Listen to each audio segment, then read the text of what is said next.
بسم اللہ الرحمن الرحیم۔ السلام علیکم، کیسے ہیں ویورز؟ آپ لوگ سب خیریت سے ہیں؟ آج ایک نئی ویڈیو کے ساتھ، ایک نئی دعا کے ساتھ، ایک نئی حدیث کے ساتھ میں ہوں آپ کے سامنے، وسیم احمد۔ یقیناً جو اذکار ہیں، جو وظائف ہیں، جو اللہ کا ذکر ہے، وہ بہت بڑی ایک نعمت ہے، وہ بہت بڑی رحمت ہے۔ یہ اللہ سبحانہ تعالیٰ کا ذکر ہے جس سے اللہ کی خوشنودی حاصل ہوتی ہے۔ تو یہ ہمیں پڑھتے رہنا چاہیے، اس پہ عمل کرتے رہنا چاہیے۔ تو نبی پاک صلی اللہ علیہ وسلم کی ایک حدیث ہے جس کا مفہوم ترجمہ کچھ اس طرح ہے: جو شخص یہ وظیفہ پڑھتے ہوئے لا الہ الا اللہ لا حول ولا قوت الا باللہ اگر بیماری کی حالت میں وہ فوت ہو جاتا ہے، تو نبی پاک صلی اللہ علیہ وسلم یہ خوشخبری دے رہے ہیں کہ یہ شخص جو ہے اس کو آگ نہیں چھو پائے گی۔ تو یقیناً اس کا مفہوم ترجمہ ہم یہی سمجھیں گے کہ اللہ کے نبی ہمیں یہ خوشخبری دے رہے ہیں کہ یہ ذکر کی بہت بڑی فضیلت ہے، اور بیماری کی حالت میں اگر کوئی شخص پڑھتے پڑھتے یہ وفات پا جاتا ہے اور تندرستی سے پہلے ہی اس کی وفات ہو جاتی ہے، اور یہ اس وظیفے کا ذکر کرتے رہتا ہے، تو یقیناً وہ جہنم کی آگ سے پاک ہو گیا، اس کو جنت میں داخلہ مل گیا، اس پہ اللہ کی رحمت ہو گئی۔ اس وظیفے کی، اس بابرکت وظیفے کی اور بہت سی فضائل اور بہت سی برکتیں اور رحمتیں ہیں جو کہ میں نے پچھلی ویڈیوز میں بیان کی ہیں۔ وہ مختصر ویڈیوز اگر آپ نے دیکھنا چاہتے ہیں تو ابھی اس لنک پہ کلک کریں جو کہ اس وظیفے کے متعلق مختلف احادیث اس پلے لسٹ میں ایڈڈ ہیں، تو آپ وہ چھوٹی چھوٹی جو ویڈیوز ہیں وہ اس کو دیکھ کے اس وظیفے کی جو فضیلت ہے وہ آپ پڑھ سکتے ہیں، دیکھ سکتے ہیں، سن سکتے ہیں۔ تو یقیناً آپ کی زندگی میں بہت بڑی تبدیلی آ جائے گی۔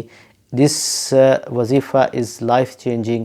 آپ کو یقیناً اس کا بہت فائدہ ہوگا، آپ کی زندگی میں بہت بڑی تبدیلی آ جائے گی اگر آپ اس پہ باقاعدگی سے عمل کرتے ہیں اور اس کو پریکٹیکلی اپنی زندگی میں کرتے ہیں، تو یقیناً آپ کو بہت سے فوائد حاصل ہوں گے۔ میں امید کرتا ہوں کہ آپ اس پہ ضرور عمل کریں، اس کے فوائد حاصل کریں، ذکر و اذکار کرتے رہیں، اللہ کے ساتھ تعلق کو قائم رکھیں۔ جس کا اللہ کے ساتھ تعلق قائم ہو گیا وہ یقیناً کامیاب ہو گیا۔ یہ زندگی بہت مختصر ہے، ہمارا جو ایوری منٹ ہے، ایوری سیکنڈ ہے، وہ بہت ویلیویبل ہے۔ کیوں نہ ہم اس ویلیویبل ٹائم کو اللہ کی رضا اور اللہ کی خوشنودی پہ صرف کریں، اور اس کی جو رحمتیں اور اس کی جو برکات ہیں وہ ہم اس کو اپنے جو نیکسٹ آنے والی لائف ہے اس کے لیے فائدہ مند بنائیں۔ کیوں کہ یہ دنیا جو ہے یہ مزرعۃ الآخرہ، جو ہم یہاں پہ بوئیں گے وہی کل کاٹیں گے۔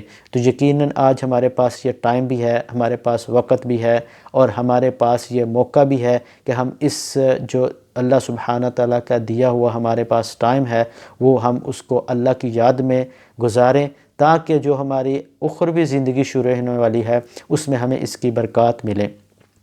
تو آپ ضرور اس پہ عمل کریں، اور اللہ سبحانہ تعالیٰ کی رحمتیں اور اس کی برکتیں جو ہیں وہ آپ پہ نازل ہوں۔ میں دعا گو ہوں کہ اللہ سبحانہ تعالیٰ آپ کے پرابلمز کو سالو کرے، آپ کی جو پریشانیاں اور دکھ ہیں ان کو ختم کرے، اور آپ پہ اللہ سبحانہ تعالیٰ کی بہت سی برکتیں اور رحمتیں نازل ہوں۔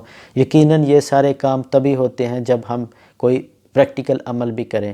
تو آپ ان اذکار کو ضرور پڑھیں، ان پہ عمل کریں، ان کو یاد کریں۔ یہ چھوٹے سے اذکار ہیں لیکن بہت ویلیویبل ہیں، بہت پاورفل ہیں، بہت فائدے والے ہیں، ان کے بہت سے کمالات ہیں۔